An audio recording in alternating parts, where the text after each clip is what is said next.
ойдон токтоп калган. Ким чечим Эми чыгарган? азыр жогорку кеңеш.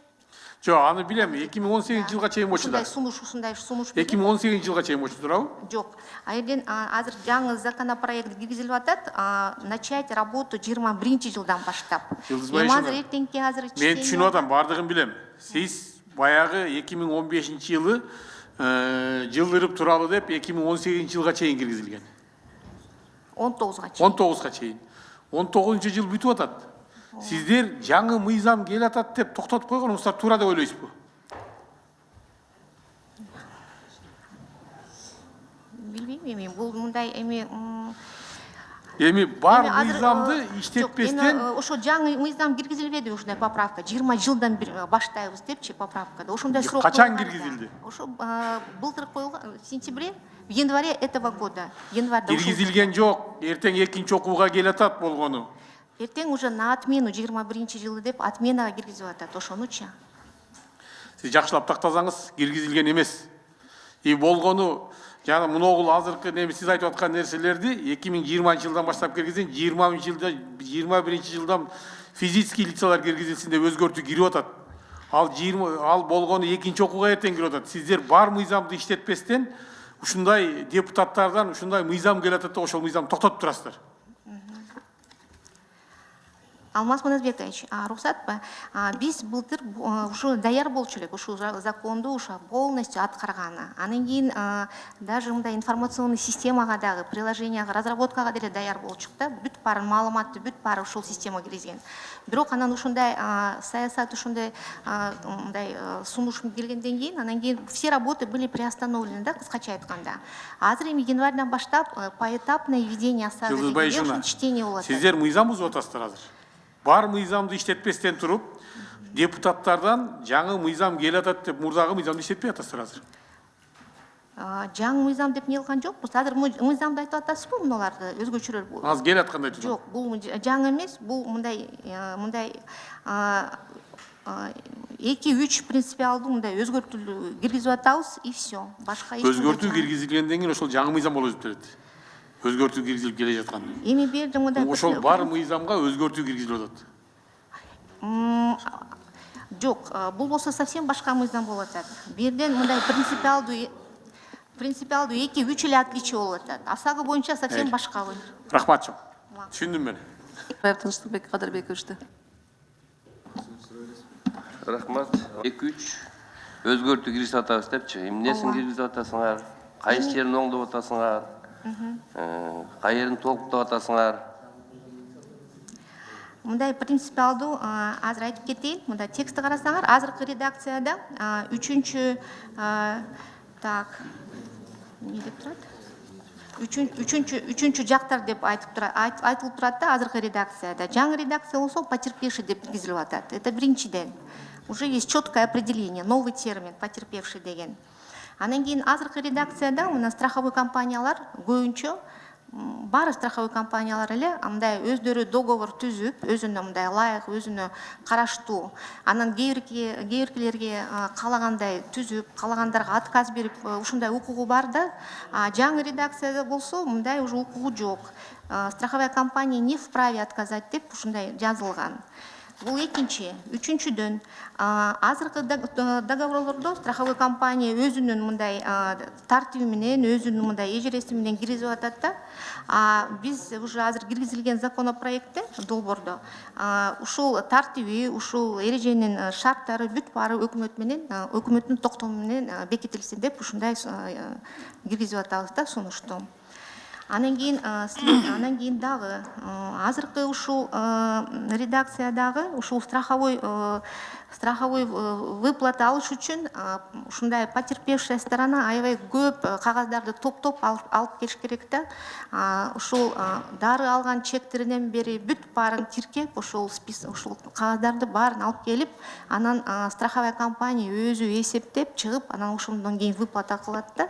Азыркы редакцияда болсо биз аны алып туруп эле эми мүмкүнчүлүк болсо ошондой кагаздарды алып келсин. Мүмкүнчүлүк жок болсо не в обязательном порядке, бирок страховая компания обязана выплатить деп жазып атабыз. Ушул жерден мындай ушул потерпевший сторонага жеңилирээк болот да ошол выплаталарды алыш үчүн. Жылыс Байышевна, Да. кыскача айтканда, сиздер бул жерден жүргүнчүлөрдү камсыздандыруу боюнча жана жүк ташуучуларды. Бу жерден мен мисалга айтып кетейинчи. Жүк ташуучулардан бу жерден карама каршылыктын болуп атканы эң биринчи чоң могул бензин, май ташып аткандар болуш керек. Мен билишимче бензин ташып, андан ушулар кулап кетип, бир бала чыгып, ушунун страховкасын абдан бир чоң ушу ортодо бир талаш тартыш бар. Экинчиден кумтөрдүн грузу боюнча, туурабы? Жүгү боюнча, цианид боюнча. Ушулардын ортосунда болуп аткан иш да ушунун үчүн алып келип атасыңар да, туурабы? Так айтып бериңизчи, мындай бүдөмгө элге түшүнүктүү болсун да. Эң негизги ушул болуп атат, туура да? Ушуларга дагы деле, анан башкаларга дагы эле. Жок, эң негизги ушул эле. Негизги ооба. Негизги ушул. Анан эми бир жерден болуп тур, бир маселе да, мисалы. Кумтөргө цианидти ташып баратат дейли. Ар кандай кырсык болуп, форс-мажор болуп туруп, машина кулап кетти.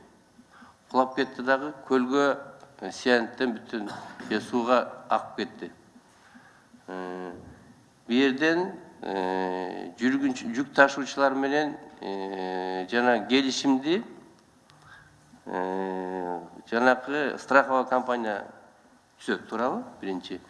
Ал ушу жүктү алып барганда, кулап кеткенде ушу жүктү баасын чыгарып туруп тиге төлөп бериш керек да.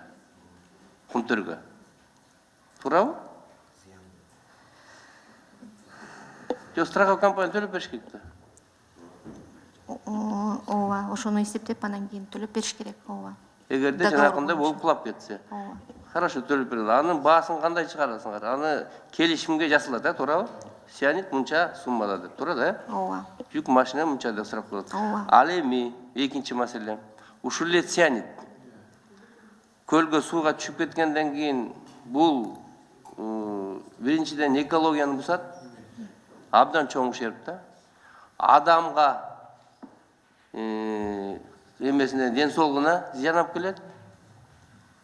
Адам өлүп калышы мүмкүн, туурабы? Ошондой эле ушул жердеги балыктар, жаныбарлардын баардыгы ушул жерден эле суу ичкен ар кандай жаныбарлар болот. Ушуларды кантип эсептейсиңер? Ушунун эмесин кантип чыгарасыңар? Экологияга кетип аткан жанакынча чоң сарпты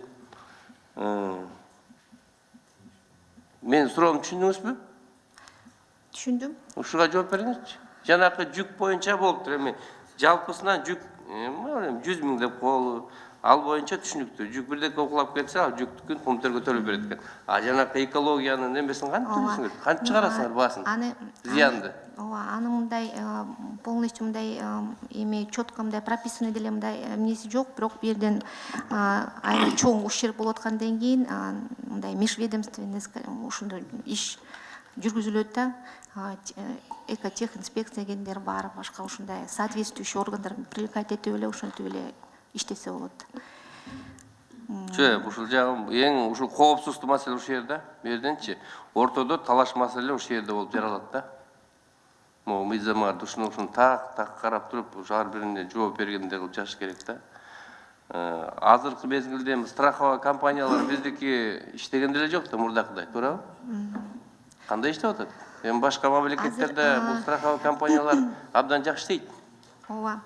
Эми азыр Бул чоң бизнес да. А бизде болсо иштеген жок. Бизде көчөдөн эки машина кагышып кетсе, экөө кырылышып отура берет. Алып барат, мушташат. А тиякта болсо, эметсе, тиги машинанын болсо, кайсы машина күнөөлүү болсо өздөрү тештирет дагы, тигиникин төлөтүп берип коет да, бүттү, эч кандай иш жок. Бизде ушундай болуп иштейбиз, качан ушуга алып барабыз? Ушундай нерселерди сиз азыр туура айттыңыз, ушу азыр бизде страховой рынок канча деле мындай эми мындай жакшы иштей элек, не особо развит дегендей да. Бирок эми азыр ушундай азыр айтып атпайбызбы, ушул ОСАГО киргизсек, ушуну бүт баарын ушул элдердин дагы мындай мышлениясы өзгөрүлүп, ушундай түшүнүп баштагандан кийин жакшы иштеп кетет деп ойлоп атабыз. Анан сиз айткан ушул эки машина, например, да, кагыштырса, именно ушул отношения, правоотношенияды ушул азыр ОСАГО боюнча деп сурап атпайсыңарбы? Именно ушул мыйзам бүт баарын не кылат да, ушул аныктап да мындай регулировать эте тургандай. Анан кийин ушул ОСАГО боюнча эртең мына чтение болгондо, срокторду передвижка болгондо ушундай поэтапно кылабыз деп атпайбызбы? Биринчиден иностранный автотранспортты обязательно киргизип туруп, анан юридический автотранспортты биринчи этап менен, анан кийин уже физический транспортты 21 жылдан баштап киргизели депчи. Ушул бүт минимальный страховая ставка, минимальная базовая страховая ставка деп эсептелип чыкты. 1680 сом болот на сегодняшний день. Анын үстүнө коэффициенттер кошулуп, анан кийин ушул 1 жылдык страховой полистин баасы где-то 2,5 миңдей сом болот да. Ушуну поэтапно киргизиш үчүн аябай мындай көп эле күч кетет. Бирок андан кийин сиз айткандай страховой рынок ошондо уже реалдуу мындай иштеп баштайт да. Бизде жанагы штраф жок да, ошон үчүн страховка иштебей атат да. Ошол эң татаал эмеси болуп атат, контролду ушуну киргизсе анан кийин иштейт, мыйзамчы атак иштебейт. Эми азыр ошол эң мындай татаал маселе болуп атат. Ким ошону контролдой турган, ким ошону аткарат, азырынча пока белгисиз да. Ички иштердин министрлигинен функциясын алынган проверка вот таких вот документов, билесиңер. Эми азыр ким ошону контролировать эте турган орган, ким азыр биз билбей атабыз. Может быть, анан кийин бул безопасный городко системага киргизилет, может быть, ошол жерден контрольный функциялар ушул жерден может быть жаралат. Азырынча биз билбей атабыз. Жок, эми бул иштеп аткан башка мамлекеттерден эле муну эми ойлоп бирдеген таап керек эмне? Бул уже иштеп аткан нерсе, страховой компания ушул жактан алып келип туруп, ушуну бияка эле бизге киргизип коюш керек да. Ушунун негизинде эле да. Мындай эч кандай демеси жок да. Анан кийин эми могул бирден жанакысы эң негизги ушул болуп аткан маселе ушул турбайбы? Жанакы чоң алып барып аткан груздар боюнча ушуларга кошумча киргизип атасыңар да берген мыйзамга. Ооба. Бирок мындай акырындан болсо деле, бирок мындай страховая ответственность деген ушундай чоңоюп атат да. Например, мисалы ушул опасный груз деп атпайсызбы азыр, перевозчики опасных грузов. Например, 10-жылы 27 эле договор түзүлгөн да, страховой полис берилген. А былтыр болсо 18-жылы уже 696 договор түзүлүп, ушунча страховой полис берилген. Кимдер эмне страховой компания отказ болуп атышты беле түзгөнгө? Жок, отказ болгон жок. Эми эч ким анча деле келбей атышат. Ошол мындай обязательно болсо деле получается фактически как добровольно болуп атат да. Ушундай.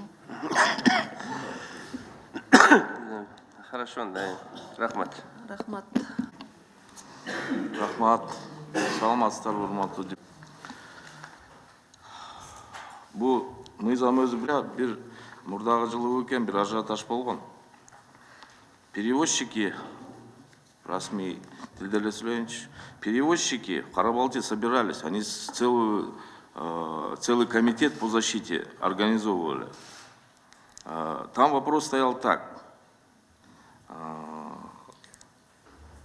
95 тысяч был страховой взнос за перевозку опасных грузов, но при этом никаких страховых, так скажем, гарантий не было для водителей.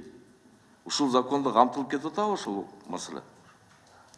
Вот именно вот после вот событий в прошлом году, когда были, помните, забастовки, водители маршруток устраивали, все это, именно вот на основании вот этих вот всех действий, как раз и после всех обращений вот комитетов, ассоциаций водителей, и именно было принято решение внести поправки в этот действующий закон, для того, чтобы защитить права именно перевозчиков, чтобы страховые компании были более обязаны, да, и более ответственны в выполнении. Это все понятно, да. Перевозчик. водитель может нанять, правильно? И то есть перевозчик может нанять водителя, который работает. И по, скажем так, не по вине водителя даже, может быть, этот страховой случай случится. При этом, так скажем, перевозчик застрахован, а сам водитель, который работает по найму, он не застрахован. Вопрос именно в этом был. Ушел нерселерді бардың законды қамтып кеттіңер бе деп. Почему забастовки были? Именно водители были возмущены, что сам, так скажем, перевозчик застрахован, а водитель, который работает по найму, он не застрахован. Неге ошо 95 миңнин ичинде водительдердин дагы страховкасы жок депчи?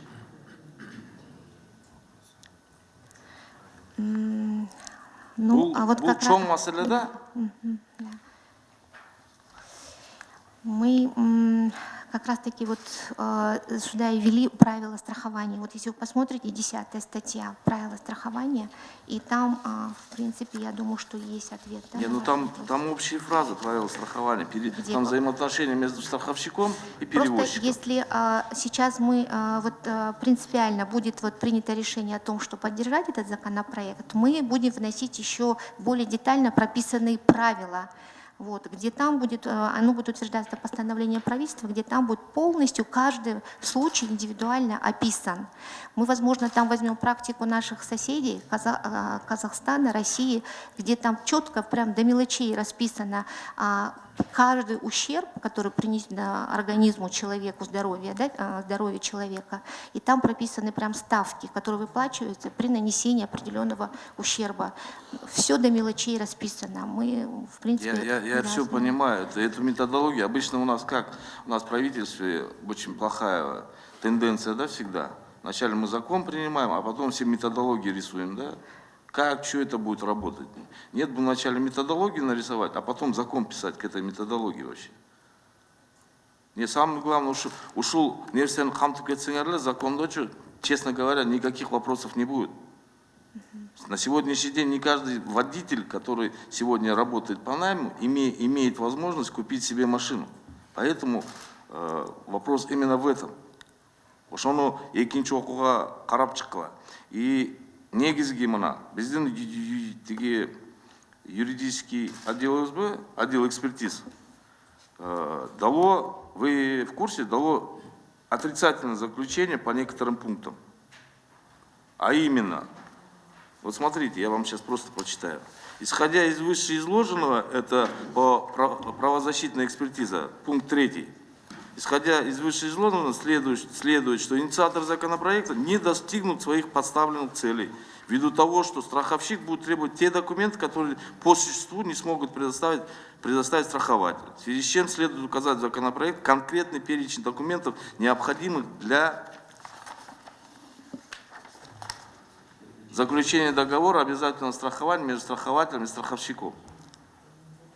Ко второму чтению, пожалуйста, подготовьте это все. Потому что наши эксперты, они не зря дают такие экспертизы. Они лучше знают, в каком случае закон будет работать, а в каком случае закон не будет работать. И еще один вопрос. Я опять же хочу вернуться к правилам. Вы сейчас полностью перекладываете методологию расчетов на, скажем, на правительство, правильно? То есть это разрабатывать будете вы, правильно? Да. А есть хотя бы болванка этого? Как будет страховаться? Да, у нас есть. Есть, да? Да, у нас все Весь это перечень, есть. да? Какие ставки будут? Да. Все есть, да? А что у нас нет этого? Bizde жоқ болот па уже? Ну, мы это все в правительство подготовили, но мы можем всю эту информацию А предоставить. какой орган определен правительством? Вы? Мы? То есть вы будете утверждать все, да? Мы Вы будем будете предлагать, правительство да, будет утверждать. Да. Разрабатывать будем мы. И еще один вопрос. А почему, с какой целью вы двигаете, не по теме, наверное, время, так скажем, действия закона по ОСАГО? Из каких соображений правительство к этому идет? Ну, мы это, в частности, никакое время не двигали, вот, нам передвинули, так-то, в принципе, мы, наверное, в целом готовы. Вот, страховые компании тоже, мы собирались, и страховые компании, и сами автоводители. Если это будет поэтапно, постепенно, то, в принципе, рынок готов. Вот. Единственное, что, возможно, нужно будет информационную вот эту поддержку, информационная какая-то система, потому что мы все понимаем, что штрафы и страховые полисы – это финансовые операции, правильно? Это такие же операции, как и в банке. То есть там должна быть система такая же база, как и в банке работает. Вот единственное, наверное, у нас в этом может быть загвоздка, потому что на сегодняшний день еще такой информационной системы нету. Во всем остальном, в принципе, у нас все готово. Методологически мы тоже готовы. Вот. Но для этого нужно уже принимать решение за вами. Өкмөттүн өкүлүнө кайрылгым келет да, мына жакшынакай мыйзамдар чыгат. Чындыгындачы ушу мыйзамдардын аткарылышы өтө төмөн да. Өтө төмөн. Мыйзам чыккандан кийин ар бир жаран милдеттүү түрдө аткарыш керек бул мыйзамдарды. Обязательный деп жазабыз дагы, милдеттүү түрдө деп. Анан бир мезгилде которуп салабыз да, милдеттүү түрдө эмес депчи. Милдеттүү деп жазылгандан кийин анын баарды аткарыш керек да. Рахмат. Башка суроом жок. Мыйзамды кабыл алып берсеңер, анан биз методология расчет, конкретный перечень документтерин кабыл алабыз депчи. Анан ошолорду көрбөй туруп биз кабыл алганыбыз туурабы?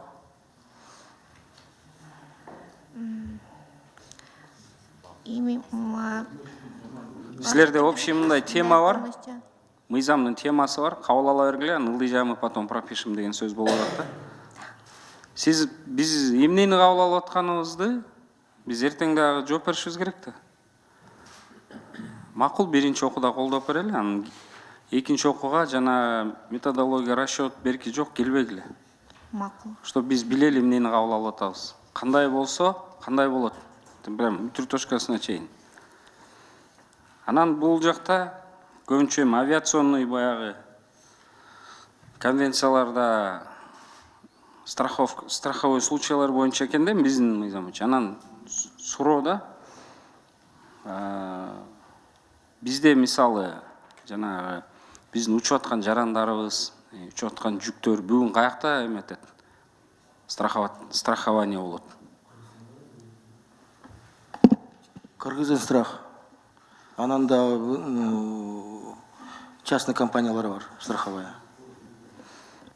Дача суда самолет кулады. Ошол боюнча кандай страхование ким төлөдү? Мисалы жана биздин 40 жаран каза болду.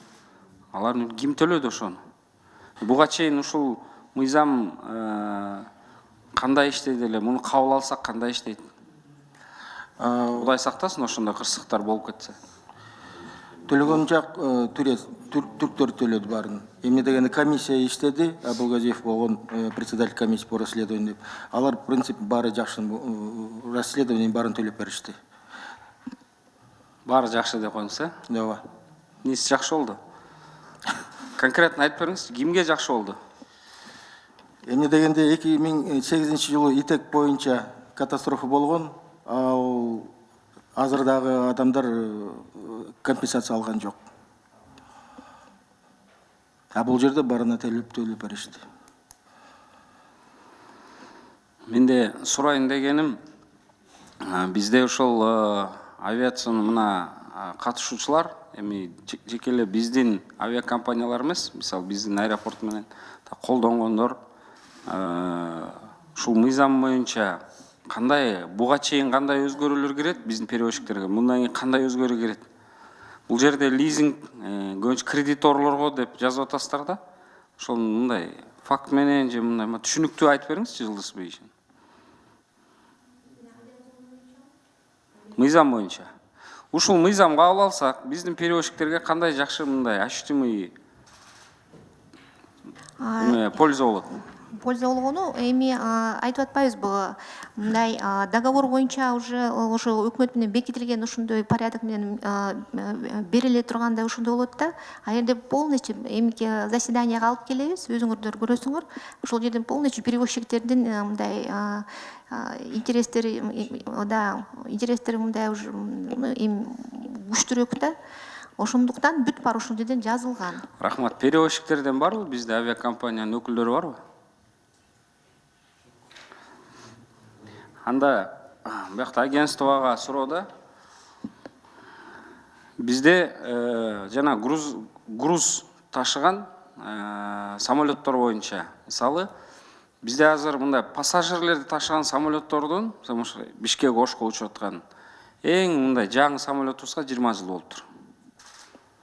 Андан да эскилери бар экен. И груз ташыганга дагы самолетко ограничение бар экен бизде 25 жыл деп. Анан көбүнчө эми жаңы самолет алганга бизде мүмкүнчүлүктөрү жок. Бирок ошол 25 жылдан ашык болсо дагы эмне үчүн жүк ташыганга бизде мыйзам боюнча уруксат бербейсиңер. Биз ошону менен конкурировать эте албайбыз деп. Ошол боюнча Минтранс жооп берип коюңузчу. Авиация бар граждандар? Авиация бар. Бакыр Жунушалиев, агентство гражданской авиации, директордун орунбасары. Мен азырдагы национальный координатор по прохождению аудитов ИКАО деп. Эмне дегенде 2008 жылы ошондой постановление чыккан, 25 жыл деп. Эмне дегенде европейский аудит келгенде 2006 жылы. Алар айткан, силердин самолетторуңор бары эме эски экен, анан примерно 200 самолет бар эле. И кара тизимге киргенден кийин алар айтышты, какой-то коррективный план действий болуш керек деп. Андай ошондой постановление чыгарганбыз. Я азыр вот апрелде өттүк, жакшы өттүк. Анан 50 жыл болсо, 25тен ашык, 50 жыл болсо. Эмне дегенде биз кара тизимге эмнеге кирдик ошол жылы, 6 жылы. Эмне дегенде пассажирский самолеттор межправ соглашение деп Россияга, Индия, Китайларга постоянно уча берет. А грузовиктер кайсы жерге груз болсо, карго, ошол жерге уча берет. Анан шунча көп биздин самолеттор аэропортко келгенде алар проходит перронная инспекция деп коет по безопасности полетов. И традиционно грузовой самолет ал техническое обслуживание начар. Ошон үчүн эмне дегенде алар даже Европага да учкан жок. А заморские территории Франция, Англия, различные острова деп. Ошон баары бир, ошол банк данных Европага келди, и все. Биз кара тизмеде уже отурабыз. Азыр алар жүрүшөт, айтат, давайте сделаем 50 лет деп. Эртең эле 20-30 самолет бул жерге коет бизге реестрге. Анан алар учат. Все, алар полный объект для рамповой инспекции. Анан кара тизмеден азыр вот, например, 28 ноябрда чакырып атат мени жака.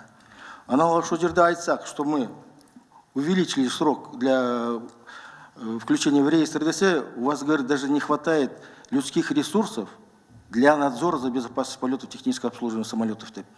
Это мынауындай минус. Ну, элден мурун давайте биз чыгайлыкчы кара тизмеден. Анан ойлойбуз. Азырча уже невозможно. Баксыч. Өзүңөр мындай сөз тилеп аласыңар да, биринчиден кара тизмеге киргениңизде себеби жарандык авиациянын жаман иштеген. Биринчиден авиакомпаниялар кирген жок. Жарандык авиация кара тизмеге кирген. Мындай депутаттардын башын айлантырбай түз айтсаңар, кандай эмне болгонун. А могу боюнча туура айтып атасыз. Чыккандан кийин аракет кылыш керек. Эмнеге дегенде бунун бардыгы дагы эле жарандык авиация эксперттери контролдош керек. Кандай состояние самолеттор и кандай чектерди өткөн эместичи. Вы вправе все это делать. Анан биз жок киргизе албайбыз деп отура берсек, кантип өнүгөт авиация бизде? Башка грузоперевозчиктер жүрө берсин анда. Өзүбүздүн колубуздан келбегенден кийин биз кандайдыр бир жаңы правила игры ойлоп чыгышыбыз керек да. Бияка башка самолеттерди алып келиш үчүн. реестрге койсок эле биз дагы кара тизмеге кирип калабыз деген ой бул туура эмес.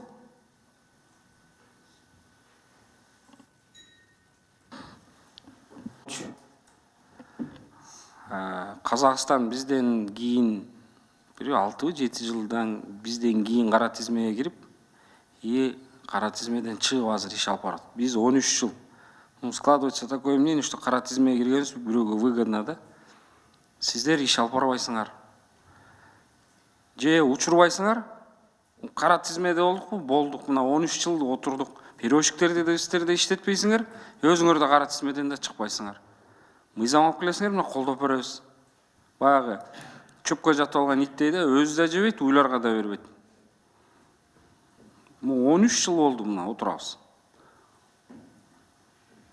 Анан перевозчиктер жок болсо эле мына барып чыгат элек деп айтып атасыз. Ошондо эле киришпей 13 жыл, значит, биздин рынокто башка бирлер иштеп атат да. Пассажирлерди ташыган самолетторубузга 20 жылдан ашык. Бишкек кошкучу. Анан силер грузга переживать этип атасыңар. Ага да ошондой 25 жылдан деп. Гибкий бир эмен карап көрүп, ал биздин отечественный перевозчиктер.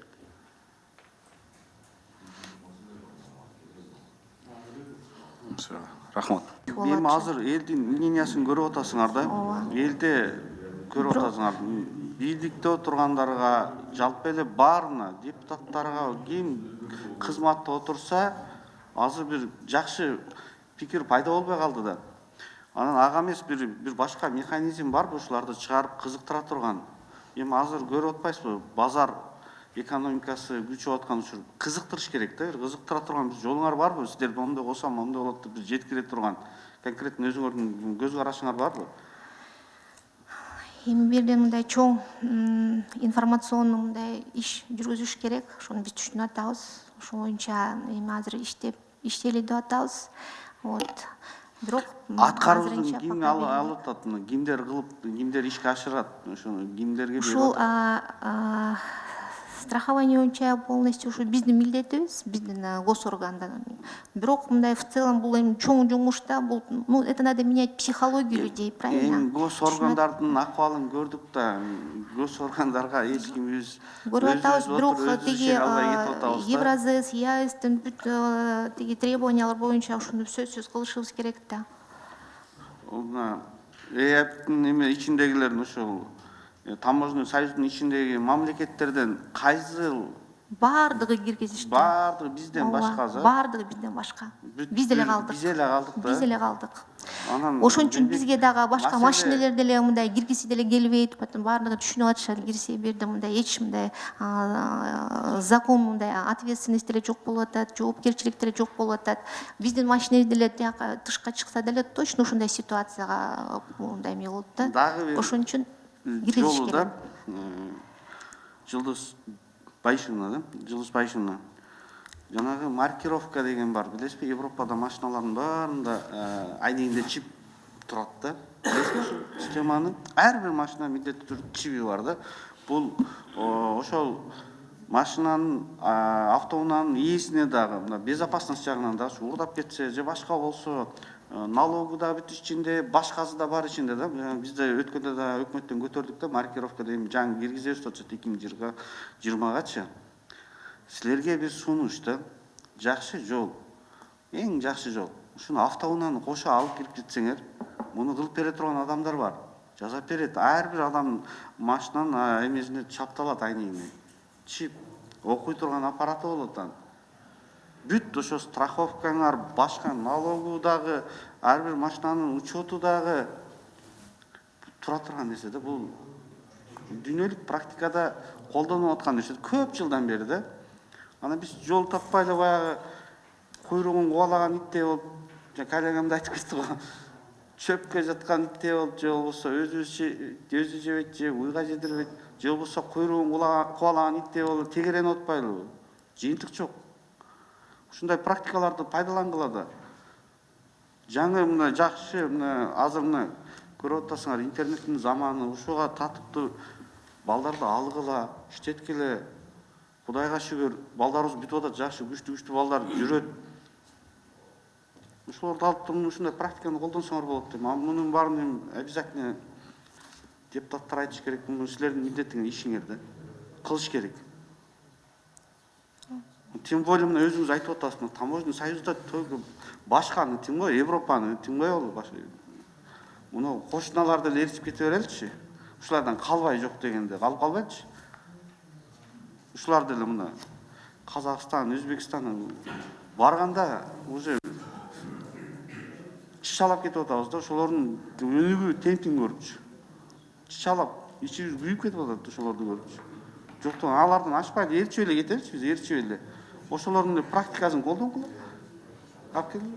Жана мен айтып аткан сунушту да карап көрүңүзчү, ушуну кандай болот. Жасай турган компаниялар бар, жасап берет анычы. Макул. Койсо болот. Эске алабыз.